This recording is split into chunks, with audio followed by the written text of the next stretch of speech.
కానీ మీరు అప్పుడు మీ గురువుగారు చెప్పినట్టుగా మీరు సన్యాసాశ్రమం తీసుకున్న తర్వాత ఆల్మోస్ట్ 20స్లో మీరు తీసుకున్నారు. Yes.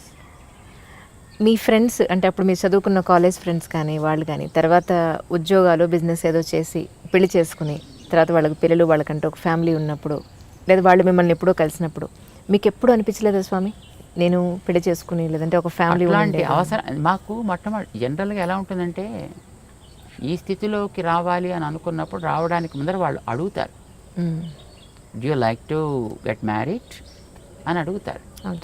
If interested they opt for it also. మమ్మల్ని కూడా అడిగారు అలాగా. కానీ but what we thought is because మాకు అప్పట్లో గురువుగారి కార్యక్రమాల్లో మేము 100% మునిగి ఉన్నాం. వారు చేసే కార్యక్రమాల్లో చదువు కోసం పంపించినప్పుడు చదువులో కూడా మేము అలాగే ఉన్నాం. అందులో ఉండేటప్పుడు ఈ కార్యక్రమం ఒకటి కొత్తగా తీసుకోవాలి, ఎందుకంటే ఇది వారు ప్లాన్ చేసి పెట్టిన కార్యక్రమాలు కొన్ని ఉన్నాయి, అవి నడవాల్సిన అవసరం ఉంది. వారు మనని ఈ రకంగా తీర్చిదిద్దిన తర్వాత అంటే when he made an instrument, that instrument should work for the person who made it. So మమ్మల్ని ఇలా తయారు చేసిన తర్వాత వారి యొక్క ఆశయం కోసం మనం ఉండాలి, చెయ్యాలి అని ఒక నిర్ణయం ఏర్పడ్డ తర్వాత they asked us, would you like to get this? But I said, when we go for it, there are two problems. One, there may be increasing responsibilities after that, which will block our path. Second, అలా వెళితే అది మళ్ళీ ఇటు రావాలి అని అనుకోండి, it is again a pain to those people who come in that way. Right? Why unnecessary creating, why make this and create pain to other people, better not to అని అనిపించింది. ఇందాక మీరు ఒక మాట అన్నారు స్వామి, ఇప్పుడు ఎస్పెషల్లీ సరే అబ్బాయిలు పెట్టుకోవడం తీసి పక్కన పెడితే అమ్మాయి బొట్టు పెట్టుకోవడం అనేది ఎందుకు ఇంపార్టెన్స్ ఈ రోజుల్లో అంటే జీన్స్ ప్యాంట్ వేసుకున్నాను ఈ డ్రెస్ మీదకి బొట్టు బాగుండదు, ఎక్కడో ఎందుకు మా ఇంట్లో సంగతి నేను చెప్తే పిల్లలు ఎందుకు పెట్టుకోవాలి అని అంటే ఎవరో చెప్పిన పెద్దవాళ్ళు అక్కడ ఒక స్థానం అది ఆ ప్లేస్కి మనం దానికి రెస్పెక్ట్ ఇచ్చి దానికి బొట్టు అక్కడ పెట్టాలంటే they are not satisfied with my answer. Right. So మీరు మీ మాటగా ఒక్కసారి బొట్టు అసలు ఎందుకు పెట్టుకోవాలి, నో పెట్టుకోమని ఎందుకు పెట్టుకోవాలి అనేది చెప్పండి చాలు. There are certain reasons. ఇప్పుడు fortunate enough we are, whatever the practices that we have today given by our great sages, each one of them has a relevance. Relevance physical, relevance spiritual, రెండు ఉన్నాయి. Face is the index of the mind, right? దీన్ని అంగీకరిస్తారు కదా. నీ మనస్సులో ఏ భావాలు ఉన్నాయో అది నీ మొహం చెబుతుంది. ఒకవేళ మొహం చెప్పలేకపోతే నువ్వు చెప్పగలిగేటట్లుగా ఉండాలి. అందుకోసం మన వాళ్ళు బొట్టు పెట్టారు. ఎందుకంటే ఇక్కడ చూడగానే నీ ఐడియాలజీ ఏమిటి అనేది నీ మొహం చెప్పేస్తుంది. ఇప్పుడు మేము బొట్టు పెట్టుకున్నాం అనుకోండి, మేము పెట్టుకున్న బొట్టు ఏం చెప్తుంది? చూసిన వెంటనే వెంకటేశ్వర స్వామి నామాల్లా కనపడుతుంది. కామన్ మామూలు మనిషిగా చెప్పాను. అంటే వెంకటేశ్వరుడైనా ఎందుకు నామాలు పెట్టుకుంటాడు అట్లాగా, అది కూడా తెలియాలి కదా. దానికనే రీజన్ కావాలి కదా. ఏమిటి మనం కోరుకుంటున్నామో అది మన మొహం చెప్పాలి. అదే కదా ఇండెక్స్ అంటే, అదే కదా. ఏది మీకు లోపల కంటెంట్ ఉంటుందో that is what the index talks about. So నీ మనస్సులో ఉండే కోరిక ఏంటి? సుఖంగా బతకాలి, శాంతంగా బతకాలి, అందరికీ ఆనందం కలిగించేట్టు బతకాలి, ఉన్న స్థాయి కంటే ఉన్నత స్థాయికి వెళ్ళగలిగేట్టుగా బతకాలి. ఎందుకంటే ఇంకేమైనా కోరికలు ఉంటాయా? అవునండి. ఏ ఫీల్డ్ వెళ్ళినా you choose any kind of field, that's okay. But ఇవే కదా మీకు అల్టిమేట్ గోల్స్. నౌ శాంతము, ప్రశాంతము దానికి ఒక రంగు ఉంది. ఆనందము, ప్రేమ దానికి ఒక రంగు ఉంది. ప్రగతి, ప్రోగ్రెషన్ దానికి ఒక పద్ధతి ఉంది చూపించడానికి.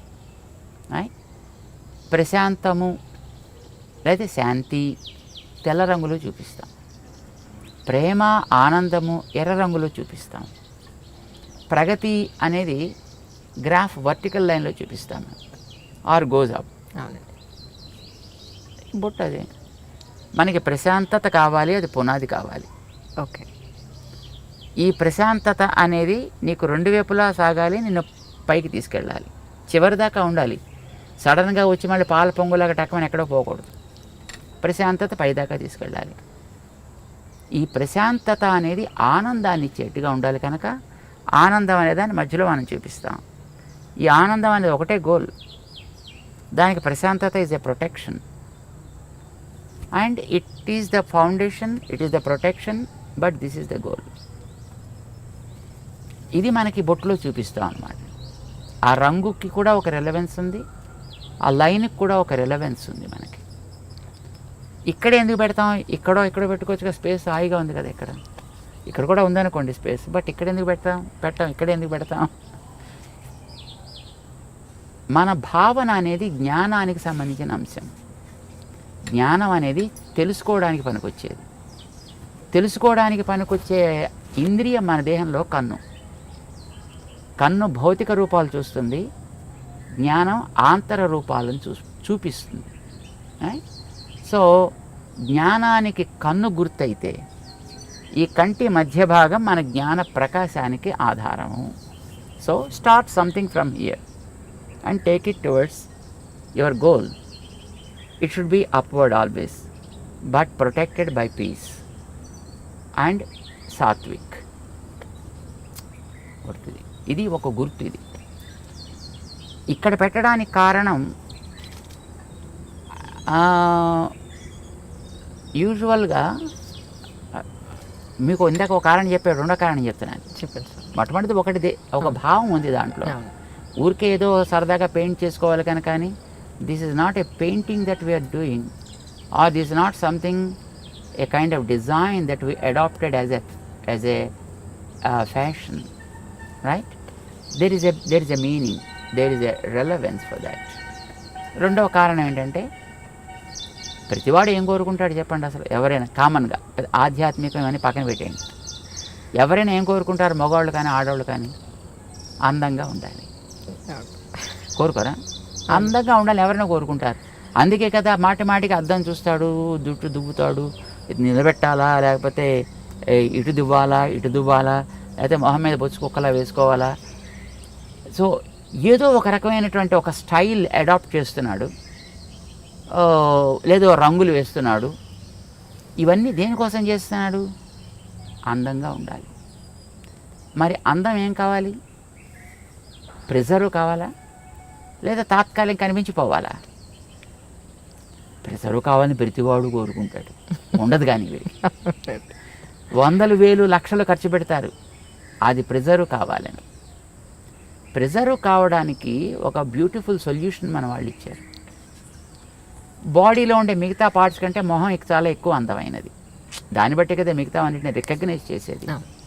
సో ముఖం యొక్క అందం బాగుండాలి. పాడు చేసే ఫ్యాక్టర్స్ ఏమున్నాయి? వెదర్, కడిగేసుకుంటే పోతుంది,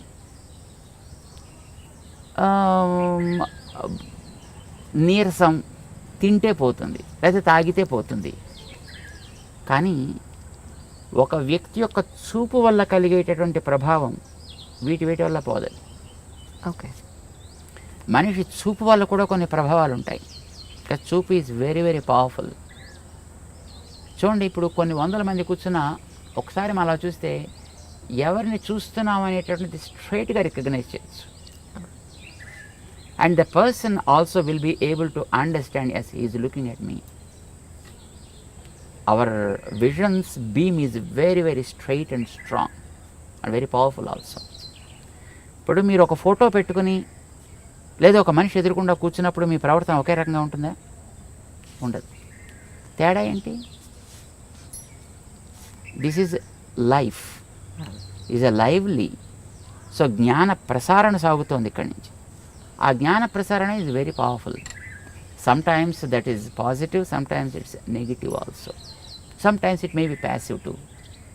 కానీ మోస్ట్లీ నెగిటివిటీ ఎక్కువ ఉంటుందండి మనుషుల్లో. బికాజ్ కరప్టెడ్ స్పీషీస్, ఇందాక మీకు చెప్పాం కదా, మనిషే.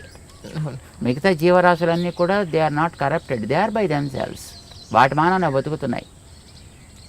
జెలసీ, ఈగోస్, యారోగెన్స్ ఇలాంటివన్నీ ఉండేది మనిషికే కదా, మిగతా ప్రాణులకు ఉండదు పెద్దగాను.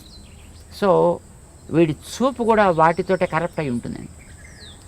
ఈ కరప్టెడ్ విజన్ వల్ల కొన్ని ప్రమాదాలు కూడా జరిగే అవకాశాలు ఉన్నాయి. మేము చూడలేదు కానీ మేము విన్నాం. ఒక మా గురువుగారు ఉండేటువంటి ఊళ్ళో వారి ప్రథమ వయస్సులో అన్నమాట, అంటే probably when he was 20s or 30s I suppose, ఒక ఓల్డ్ లేడీ ఒక ఆవిడ ఉండేది. ఆవిడలా రోడ్డు మీద పెడుతూ ఏంట్లో అబ్బా జామ చెట్టు బాగా కాసిందే అందనుకోండి, మన్నాడు కాయలన్నీ ఎండిపోయేవి. ఇది కొంతమందిలో నేను కూడా చూశాను సార్, నిజంగా కరెక్ట్ అది మీరు చెప్పింది 100% కరెక్ట్. అలాగే వెడుతూ పాలు పితుకుతుంటే అమ్మో మీ ఆవు బాగానే పాలిస్తోంది అందనుకోండి, మన్నాడు పాలు ఎగచేపేసేది ఆవు. Oh my God. This is a kind of evil eye, what we call it is an evil eye. Okay. దృష్టి దోషము అని అంటారు దాన్ని. ఈ దృష్టి దోషం ఈజ్ వెరీ పవర్ఫుల్, మిగతా వాటికంటే చాలా powerful. Weather impact is not much powerful, తినకపోతే వచ్చే weakness is not much powerful. Or ఎవడైనా వచ్చి 4 వాయిస్తే దానివల్ల కూడా అందం పెద్ద చెదిరిపోయేది ఏమి ఉండదండి. తాతగా దెబ్బ తగిలితే కాస్త దీన్ని ప్యాచ్ చేసుకుంటాడు, అదే కుట్లు కుట్టుకుంటాడు, మళ్ళీ నార్మల్ అయిపోతాడు. బట్ ఈవిల్ ఐ వల్ల కలిగేటువంటి ప్రభావం చాలా ఎక్కువ ఉంటుంది. ఇది పడకూడదనే కొత్త ఇళ్ళు కట్టుకున్న వాళ్ళు వాడి ఆ నేత్ర ప్రభావాన్ని ఎక్కడో ఒక చోట ఫోకస్ చేసేసి దాని మీద కనుక పోతే తర్వాత చూసినా పెద్ద ప్రాబ్లం ఉండదు. The first beam is very powerful. అందుకోసం దానికి ఏదో రకరకాల వేషాలు వేసినటువంటి గుమ్మిడికాయలు లేకపోతే ఓ రాక్షస మొహాలు ఇలాంటివి ఏదో కడుతుంటారు. దృష్టి బొమ్మల దృష్టి పెడతల ఏదో అంటారు దాన్ని. అంటే వాడు ఎవడైనా వచ్చి అలాంటి పవర్ కలిగిన వ్యక్తి దాని కేసు చూసి బాగా కడుతున్నాడు, చాలా బాగుంది. ఇప్పుడు ఎక్కడ పడుతుంది చూపు? ఇంటి మీద దృష్టి బొమ్మ పెట్టినప్పుడు మీరు మిగతా కట్టినటువంటి కలర్స్ మీద డిజైన్స్ మీద దృష్టి పడదు, దాని మీద దృష్టి పెడుతుంది. So also when you see the face of a person, when there is a mark somewhere, ఇక్కడ ఉండొచ్చు, ఇక్కడ ఉండొచ్చు, ఇక్కడ ఉండొచ్చు, ఇక్కడ ఉండొచ్చు. చిన్నపిల్లలకి ఉయ్యాల పడుకోబెట్టినప్పుడు వాళ్ళకి బుగ్గల మీద అక్కులు అనేవాళ్ళు చిన్నప్పుడు బ్లాక్ కలర్లో తయారు చేస్తారు, దాన్ని చుక్కలు పెడతారు, ముక్కు మీద పెడతారు, గడ్డ మీద పెడతారు, నుదుట పెడతారు. వై? ఎవరైనా వచ్చి చూసి అబ్బో మీ వాడు చాలా బాగున్నాడండి అని ఈ బొగ్గ గిల్లో లేకపోతే ముక్కు పిక్కో ఏదో చేస్తారనుకోండి, అది పిల్లవాడి మీద ఇంపాక్ట్ పడకూడదు. ఇప్పుడు చూడగానే ఎక్కడ పడుతుంది చెప్పండి దృష్టి? మీరు వెంకటేశ్వరుడు గురించి ఇందాక మీరు చెప్పారు, వెంకటేశ్వరుడు నామాలు అన్నారు. వెంకటేశ్వరుడు కళ్ళు లేవా? వెంకటేశ్వరుడు పళ్ళు లేవా? వెంకటేశ్వరుడికి పెదాలు లేవా? చెవులు లేవా? మరి మీకు నామం మీద ఎందుకు దృష్టి పడింది? See, whenever you have something there, your vision goes and falls directly on that. And when it falls on that, then the impact, the evil impact of the vision is gone. ఇంకా తర్వాత వాడు మిగతా parts చూసినా దానివల్ల పెద్ద ప్రమాదమే ఉండదు. అందం నాకు బాగుండాలి అని అనుకునేటటువంటి ఒక శ్రద్ధ కలిగిన వ్యక్తి నిజంగా వాడికి ఆ కన్సర్న్ కనుక ఉన్నట్టయితే ఎక్కడ అందం ఉందో అక్కడ ఒక ప్రొటెక్షన్ ఏర్పాటు చేసుకోండి ఇలాంటి వాటి నుంచి దాన్ని రక్షించడానికి. చెవులు అందంగా ఉండాలనుకున్నారనే చెవులకి దుద్దులు పెట్టారు. ఓకే. మెడ అందంగా ఉండాలనుకున్నారు కానీ అదేదో మెడ శంఖంలో ఏదో ఉంటుంది. అందంగా ఉండాలనుకున్న వాళ్ళు మెడలో నెక్లెస్ పెట్టారు. భుజాలు అందంగా ఉండాలనుకున్న భుజకీర్తులు పెట్టారు. చేతులు అందంగా ఉండాలనుకున్న వాళ్ళు గాజులు పెట్టారు, కంకణాలు పెట్టారు. వేళ్ళు అందంగా ఉండాలనుకున్న వాళ్ళు ఉంగరాలు పెట్టారు అక్కడ. నడు అందంగా ఉండాలనుకున్న వడ్డాణాలు పెట్టారు అక్కడ. కాళ్ళు అందంగా ఉండాలనుకున్నారు, దానికి గజ్జలు ఏవో పెట్టారు దానికి. సి, ప్రతి భాగంలో కూడా ఏది వాళ్ళు ప్రొటెక్ట్ చేయాలనుకున్నారో ఆ ప్రొటెక్ట్ చేయడం కోసం అని చెప్పి అక్కడక్కడ తేజస్ సంబంధమైన ఒకటి పెట్టారు. ఆ పెట్టేది కూడా తేజస్తో సంబంధించింది. తేజస్సు ఈజ్ గోల్డ్, అందుకోసం ఆర్నమెంట్స్ అని కూడా గోల్డ్ ఆర్నమెంట్స్నే ప్రిఫర్ చేస్తారు. ఇప్పుడంటే తర్వాత రకరకాలు వచ్చాయి అనుకోండి. కానీ but basically it is a gold because gold is Tejas. బంగారం మామూలుగా మట్టి సంబంధమైనది కాదు, అది తేజస్ తత్వానికి సంబంధించింది. దాంతో చేసిన వాటిని అక్కడక్కడ రక్షణ కోసం పెడతారు. బొట్టు పెట్టేటప్పుడు కూడా ఇది పసుపుతో తయారు చేసి పెట్టాలనేది నియమం. ఇప్పుడు స్టిక్కర్లు వచ్చాయనుకోండి, దురదృష్టం కొద్దిని, ఇది ప్లాస్టిక్ ముక్కలు, పసుపుతో తయారు చేసింది కావాలి. బికాజ్ పసుపు ఆల్సో బంగారపు ప్రభావం కలిగినటువంటి ఒక ద్రవ్యం. అది యాంటీబ్యాక్టీరియల్ కదా. అవునండి. సో పసుపుని నిమ్మరసంతో కలుపుతారు, అది రెడ్ కలర్లోకి మారుతుంది. దాన్ని చక్కగా తయారు చేసుకుంటారు, దాంతో పెడతారు. లేదా బియ్యాన్ని మార్చి ఆమదాన్ని లోపల రాసి దాన్ని కాల్చి దాంట్లోంచి పొగ తీస్తారు. ఆ రాగి పళ్ళెం మీద, రాగి పళ్ళెం దాన్ని బోర్లించి పెడతారు. అది లోపలంతా కూడా మొత్తం ఆ స్మోక్ ఏర్పడుతుంది, పొగ. అది బ్లాక్ కలర్లోకి వస్తుంది. దాన్ని గీకి దాన్ని కాటుక కింద తయారు చేసి కళ్ళకి పెట్టే కాటుకు కానీ పెట్టే బొట్టు కానీ అలాంటి దాంతో తయారు చేసేవారు. సో తయారు చేసే ద్రవ్యానికి ఒక రెలవెన్స్ ఉంది, తయారు చేసే ప్రాసెస్లో ఒక రెలవెన్స్ ఉంది, అది పెట్టేటువంటి పార్ట్కి ఒక రెలవెన్స్ ఉంది. But the ultimate goal is to preserve the beauty of that specific part.